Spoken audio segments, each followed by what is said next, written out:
incroyable la satisfaction que ça me donne. Par votre action de bénévolat, vous contribuez à l'accompagnement des personnes. Vos actions s'inscrivent dans le respect des valeurs et des missions de l'association. Donc forcément, le bénévole aura accès aussi aux projets associatifs. La MICEP est née de la fusion de 3 associations, une association pontivienne, une association de Vanthèse et une association de Pleu-Hermelaise. Et donc, j'étais déjà président de l'association pontivienne et je suis resté président de l'association de la MICEP lorsque cette fusion a eu lieu. Je trouve que le rôle fondamental du président de l'association, c'est de recruter un bon directeur. Puis le rôle du président, c'est quand même, parce qu'il y a quand même des coups durs de temps en temps, il y a des problèmes, il y a des imprévus, c'est de pouvoir faire face à ces situations difficiles qui existent régulièrement. Hein. C'est pas un long fleuve tranquille, il y a forcément de temps en temps des difficultés, de tout type de difficultés d'ailleurs. Et là, il faut que le président puisse aller en première ligne.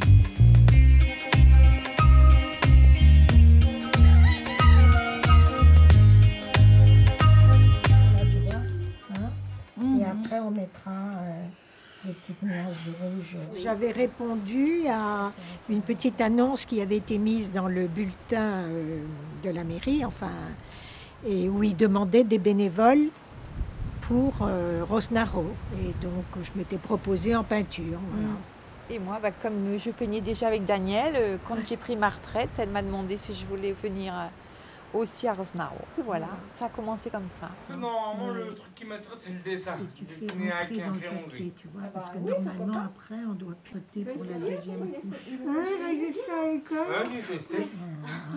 Et le sentiment d'être un peu utile à quelque chose, bien qu'on ne soit plus en activité, ne pas rester en dehors de la vie, en fait. Hein. C'est ça, hein. Et bien moi également, d'apporter quelque chose de nouveau aux résidentes et de leur permettre d'accéder un peu à la créativité, parce qu'elles y mettent aussi de leur cœur.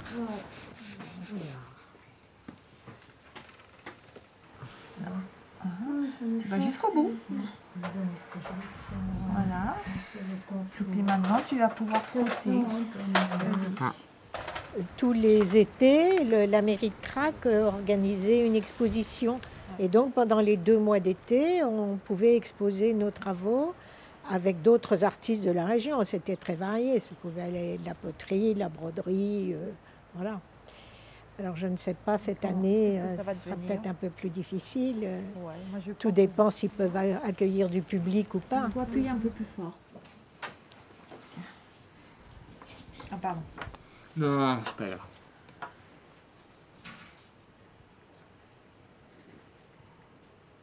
Tu peux appuyer, n'aie pas peur. Oh, j'ai pas peur. Je ne sais plus quelle année c'était. Il y avait le tableau d'une des filles avait été choisi pour faire la plaquette de l'exposition. C'était chouette pour la jeune fille et puis pour ses parents. Enfin, c'était valorisant. Oui, pour nous aussi, oui. Ouais, suffire. Ah oui, hein. Oui, c'est vrai. Tu as de quoi? C'est joli. Ah, c'est trop joli. Tu as appris quelque chose aujourd'hui, du coup? À dessiner.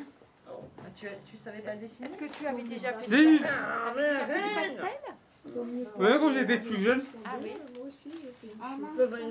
Quand j'étais à l'école, je dessinais super bien. Je considère que les associations ont besoin de personnes engagées dans leur conseil d'administration pour que ça ne soit pas un exercice solitaire qui est de porter une association lourde. C'est plusieurs dizaines de millions d'euros de budget, c'est plusieurs centaines de salariés. Et donc derrière le terme association, c'est en fait des responsabilités lourdes et je considère que c'est important d'accompagner et le président et le directeur général dans l'exercice de leur mission et c'est le rôle d'un conseil d'administration et d'un bureau. Le rôle du bureau, c'est grosso modo de discuter des grosses options et de tous les projets qu'on va pouvoir présenter pour validation auprès du conseil d'administration. On est en fait les soutiens du président. Et nous sommes garants, bien sûr, du bon fonctionnement, de veiller à ce qu'il n'y ait pas de dérive, etc. etc. C'est le rôle de l'administrateur du conseil d'administration. Je crois que la chance qu'a eu la MICEP, c'est il y a eu des personnes compétentes qui sont venues de secteurs très différents. Il y en a qui étaient compétents dans le domaine des biens, d'autres qui étaient dans le domaine de la gestion du personnel, d'autres dans le domaine financier. Je crois que ce qui fait la force d'un conseil d'administration, c'est d'avoir des gens qui ont des compétences dans des domaines différents. Ça, c'est une richesse.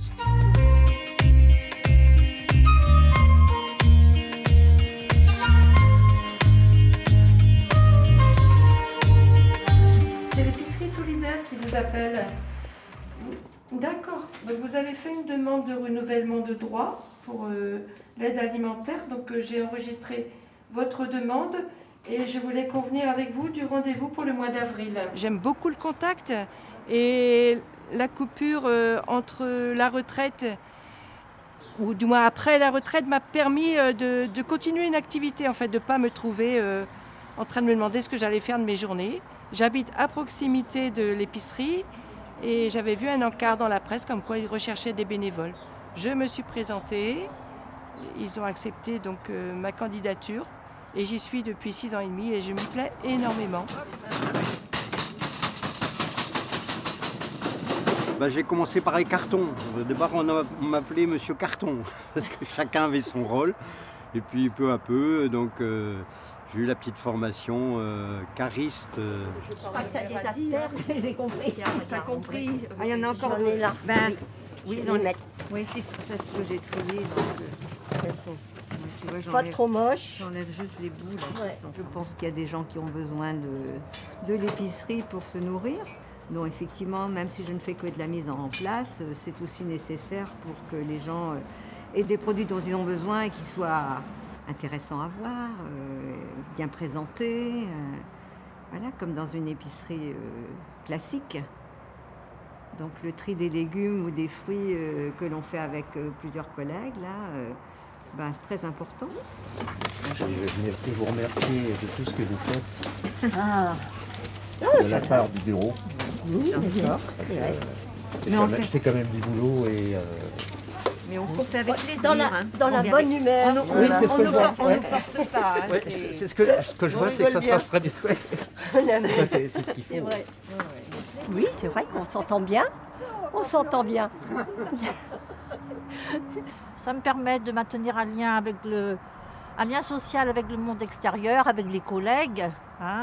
On rigole, on partage, on communique, on échange. Moi j'attends le jeudi parce que même si n'y a que la pause pour discuter, mais on a du plaisir à se retrouver. Et puis je sais pas, c'est du collectif quoi. On demande aux uns et aux autres qu'est-ce qu'il faut faire. On est là dans l'entraide. Voilà, c'est très positif en fait. Et je suis pas venu jeudi dernier, ça me manquait en fait.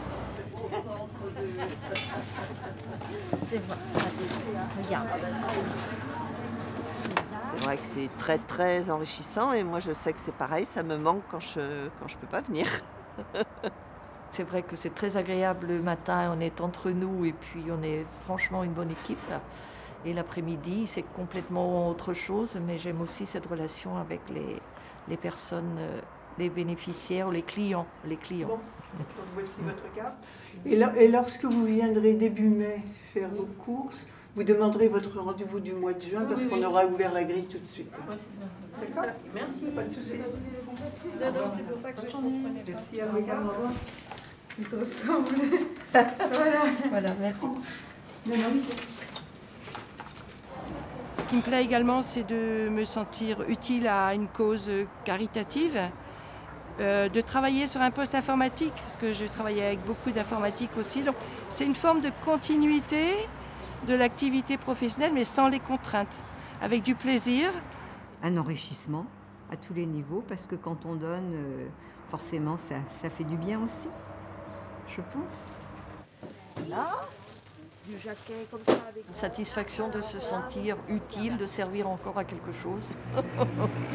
Et puis de la convivialité et l'aspect social qui est très très important parce que voilà, il ne faut pas rester enfermé chez soi. Alors ça c'est quoi? Alors effectivement à l'épicerie on propose des ateliers aux clients, hors Covid bien évidemment. voilà, autour de la cuisine, de la couture, voilà, des produits ménagers, faits maison, etc., où les bénévoles peuvent aussi apporter leur expérience, leur connaissance et du coup venir me soutenir sur ces ateliers-là.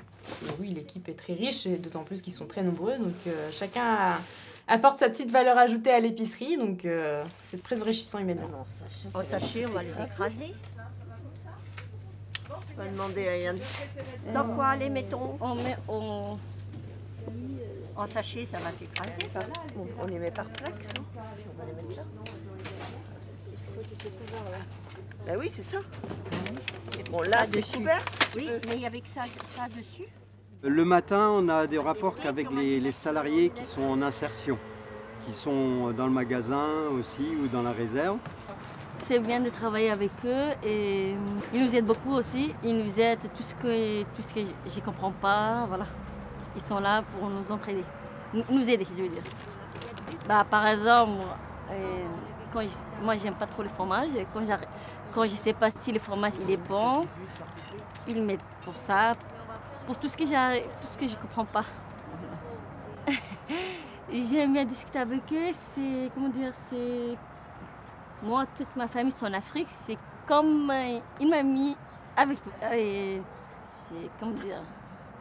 Ils ont presque l'âge de ma grand-mère. Voilà, c'est pour ça. Et certains l'âge de ma mère, c'est pour ça. Ben oui, qui pourraient être nos enfants et puis qui nous parlent de leur famille, de leur pays. Et ça me fait du bien de les voir. Et il suffit qu'ils s'intègrent bien dans l'équipe des bénévoles et dans l'équipe des salariés. Et s'il y a un bon échange entre tout le monde, et donc ça les stimule, quoi, en fait. Et nous, on leur apporte. Je vois une personne ce matin, elle dit, mais je lui ai dit, mais si, reprends confiance, tu vas voir, tu vas te sentir bien. Elle dit, bah non, j'ai pas trop confiance en moi. Je dis, mais attends un petit peu, tu viens juste d'arriver. Donc, et donc le fait de le mettre à l'aise, lui après ça peut lui ouvrir des portes et puis dire en fait je suis quelqu'un, quoi. Finalement on est indispensable collectivement, c'est-à-dire que si il n'y avait pas de bénévoles, il n'y aurait pas d'épicerie solidaire. Par contre on n'est pas indispensable individuellement. Demain j'arrête, ça continue. Donc j'aime bien cette idée-là.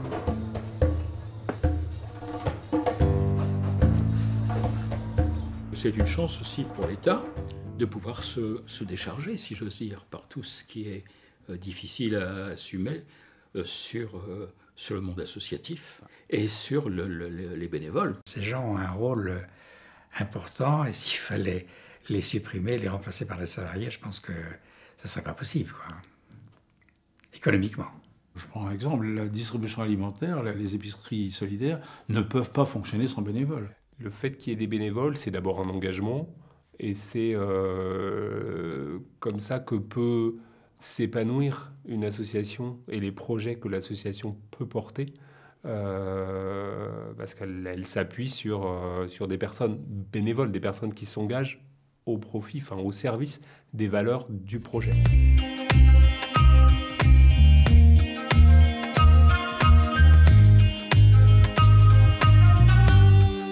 Je viens tous les mardis et tous les vendredis. Pendant 1 heure, je m'occupe d'une personne. Jamais la même. Il y a une le mardi, une le vendredi. Donc je suis ces personnes-là pendant plusieurs semaines. Au début, c'était des jeunes Français. Et aujourd'hui, c'est surtout beaucoup d'étrangers. C'est de l'alphabétisation. Ils ont beaucoup de mal à prononcer, à lire, à écrire. Donc on doit leur donner toutes les chances qu'on peut. Les moindres erreurs de prononciation, on doit les reprendre dans le bon sens. J'étais aide-soignante à l'hôpital Schubert à Vannes, donc il fallait aussi avoir les mêmes qualités, la patience, l'écoute, ne pas juger, voilà. Et garder tout ce qui se disait dans la chambre d'un patient. Ici, dans cette pièce, je dis toujours aux gens, ce que tu me dis, parce qu'ils parlent quelquefois de leurs soucis, ce que tu me dis, ça reste ici. La porte est fermée. Par contre, si ce que tu me dis est très important sur ton devenir, je suis obligée d'en parler avec la formatrice qui est ma référente. Parce que moi, je ne suis que bénévole, donc je dois en référer à la formatrice. Et je les remercie parce qu'il y a également beaucoup d'outils pédagogiques pour nous aider dans le travail que l'on peut faire avec les apprenants. Ils nous parlent de leur pays, ils parlent de leur façon de vivre là-bas. Moi, j'ai fait des voyages, mais je n'ai pas fait le tour du monde. Et quelquefois, même si c'est oralement, je leur fais parler de ce qu'ils ont comme monuments, comme un petit peu toute la richesse de leur pays. Les recettes de leur pays, parce qu'ils sont souvent fiers des recettes de leur pays, des métiers qu'ils font là-bas, qui les enrichissaient, et qui, en arrivant en France, n'a plus de valeur. Donc il faut repartir à zéro. Et quand ils ont terminé, par exemple, leur stage ici, ils repartent avec des cahiers où on voit les progrès. Et quand ils nous disent « merci, je voudrais reprendre des cours avec vous, Claudine », c'est ça le bénévolat. C'est un échange gratuit et très valorisant. Bonjour tout le monde. J'aimerais vraiment qu'il y ait beaucoup plus de bénévoles pour venir aider. Il y a tellement de gens ici qui attendent de l'aide. Et il n'y a pas besoin d'avoir bac plus 8. Il faut savoir écouter, être patient, savoir encourager et avoir du temps. Mais on ne s'engage pas pour dire « j'ai pas envie de venir la semaine prochaine ». On s'engage pour un temps qui va dans la durée. Au départ, j'étais jeune médecin à Pontivy, puisque j'avais, je sais pas, moins de 30 ans. Et il y avait ici une association qui gérait un orphelinat, qui était un orphelinat de filles, qui était en grande difficulté. Et ce sont les salariés de l'association qui sont venus me demander, je ne sais pas pourquoi, si je voulais bien les aider. Et c'est comme ça que c'est parti. Je suis retraité depuis une vingtaine d'années de la société Total, où j'ai exercé plusieurs responsabilités et j'ai terminé par des responsabilités de RH. Après la vie professionnelle, des amis m'ont parlé de la MICEP et m'ont demandé de venir les rejoindre, puisque j'avais certaines compétences du point de vue humain, disons. Voilà. Et au fil des années, je me suis plutôt consacré à aller dans les sites pour ce qu'on appelle le CVS, le Conseil de la vie sociale. Dans l'association, l'avantage que j'ai, c'est à cause du journal et de la communication, je trouve que ça correspond aussi à mon tempérament. J'aime bien voir les choses concrètes, parce que j'étais dans l'enseignement professionnel. Donc le fait d'aller sur tous les sites pour les interviews, les photos, je trouve que c'est enrichissant parce que quand on est au conseil d'administration, quand on parle de quelque chose, je vois tout de suite des gens, des visages. Ça, c'est important.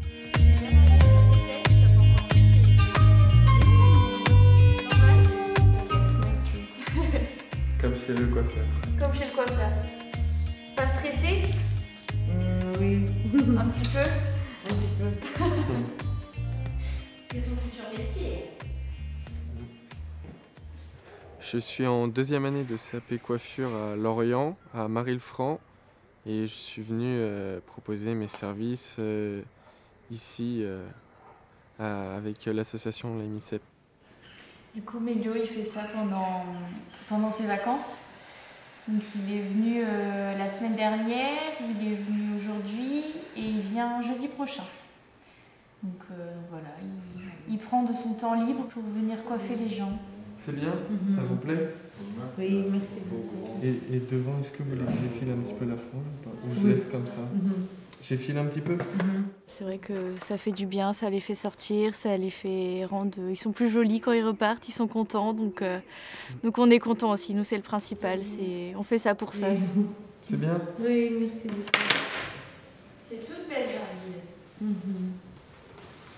Merci. Je suis venu là parce que j'avais dans l'idée, parce que j'ai vu que ça se faisait, d'aller coiffer des SDF dans la rue, tout ça. Et donc mes parents n'étaient pas contre l'idée, mais le problème c'est qu'on ne sait pas trop sur qui on peut tomber et je suis jeune, donc voilà. Et en fait, mes parents ont une amie qui travaille ici. Et du coup, ça s'est fait comme ça, un peu au bouche à oreille. Et puis, je suis bien tombé. J'ai vu une nouvelle par Kadak et voilà, si une personne est venue couper les cheveux gratuits. Et moi, j'ai pris les rendez-vous, voilà. Et là, j'ai venu parce qu'ici à Fonteville, en plus, c'est trop cher de couper les cheveux. C'est presque 25 € les barbes et les coupes les cheveux. Voilà, j'ai contente pour l'arrivée une fois gratuit. J'aime bien rendre service aux gens, les rendre plus beaux, voilà quoi. C'est vraiment la première fois qu'on fait ça. C'est vrai que c'était un premier test et franchement c'est concluant, donc à renouveler rapidement. Ça te plaît ?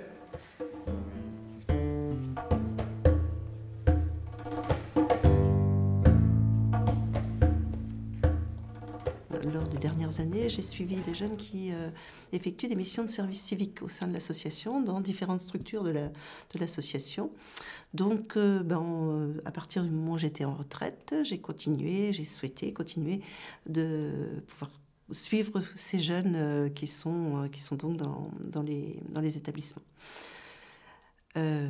Alors mon rôle, c'est surtout de proposer les missions de service civique sur une plateforme qui est une plateforme nationale, de rencontrer les jeunes dans un premier temps, d'échanger avec eux sur leurs attentes, leurs intérêts, leurs souhaits, leurs objectifs, leurs orientations professionnelles aussi, et en fonction de ça, d'adapter les missions qu'on peut leur proposer. Et puis après, d'assurer, quand ils sont en mission et qu'ils sont en exercice, d'assurer un peu le suivi, surtout sur le plan administratif, alors en lien avec les salariés de l'association. Il y a un accompagnement qui est régulier parce que il y a des choses à mettre en place. Ils ont des formations civiques et citoyennes à suivre. Ils ont le PSC1 aussi à passer. Donc il y a pas mal de petites choses à réguler et à mettre en place. Donc voilà, c'est ce que je fais. Puis surtout les rencontrer quand ils ont des soucis qui peuvent être d'ordre personnel, mais aussi qui peuvent être en lien avec le dispositif lui-même, parce que c'est quelque chose. Ils ne sont pas salariés, ils ont aussi une forme d'engagement dans leur mission. Et donc c'est des valeurs qui sont importantes à maintenir et à faire valoir.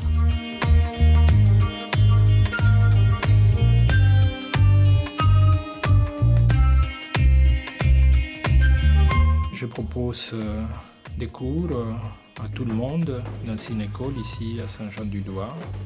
Et c'est une des raisons pour lesquelles Corinne m'a demandé des fois de participer à l'Agnon.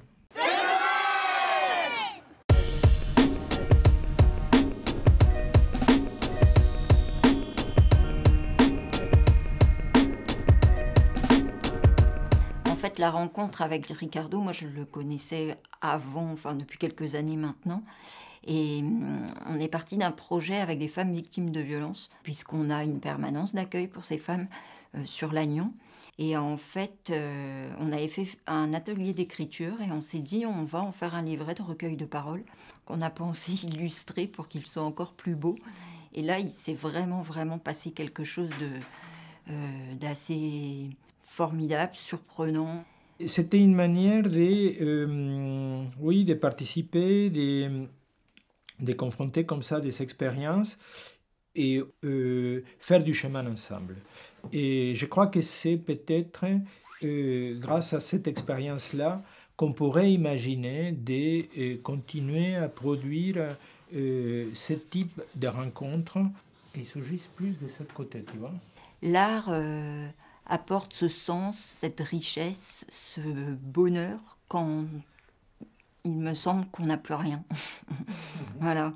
Et je pense que ça nourrit, ça procure un bien-être important.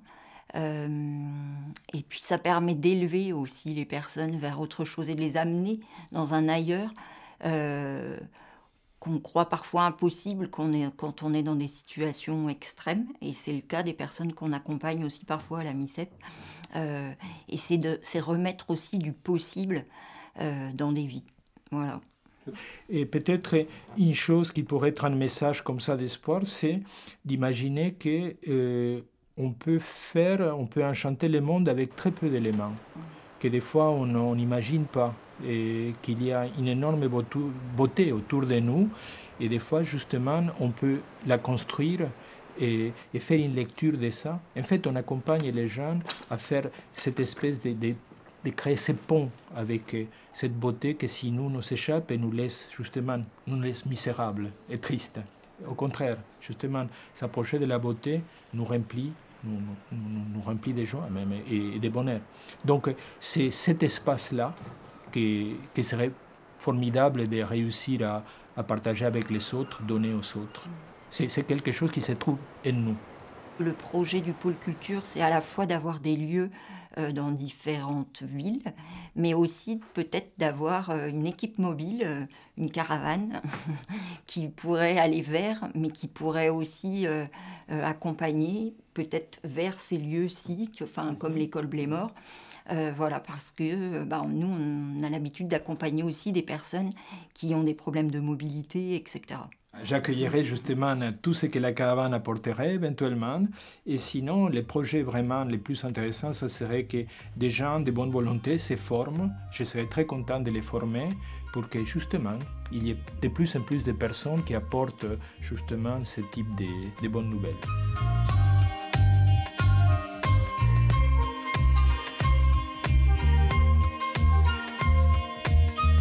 M'investir un peu dans tout ce qui est social. Et puis de rencontrer d'autres personnes. Et de les aider si je peux, dans mes compétences. Je pense que j'ai apporté beaucoup dans ce que je faisais dans le métier précédent. Maintenant, si je peux apporter un peu dans ma retraite à faire autre chose, pourquoi pas. L'échange, c'est très important. Être à l'écoute de l'autre. Et je crois que je payerai pour faire ça. Le plus important, c'est qu'il y ait une bonne entente entre les gens et que les choses fonctionnent.